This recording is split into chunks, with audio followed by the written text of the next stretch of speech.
In relation to amendments to motions or to bills and new clauses to bills, I do get advice from the senior clerks. The clerks who work in the House of Commons are procedural specialists.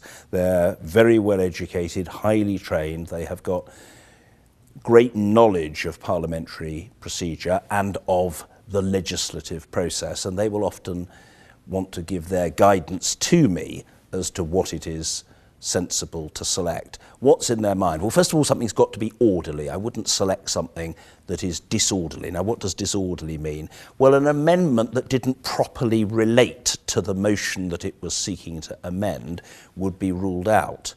Or an amendment to or a proposed new clause for inclusion in a bill which didn't relate to the main purpose of that bill would be impermissible. It would be regarded as out of scope and disorderly, so I wouldn't select it.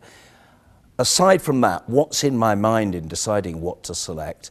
Well, one factor is how much support does an amendment have? It would be normal to select an amendment, for example, in the name of the Leader of the Opposition, because he is presumed to speak, as he does speak, for a very large number of members. He is the official representative and leader of the largest single party after the governing party. So those amendments from the Leader of the Opposition would very often, almost always, be selected. Otherwise, I'd be looking at range of support. Does the amendment or new clause have cross-party support? Is it perhaps backed by the chair of a select committee? Does it help the House to reach a conclusion that I suspect the House might want to reach in relation to a particular motion or piece of legislation? So there are several factors that are taken into account.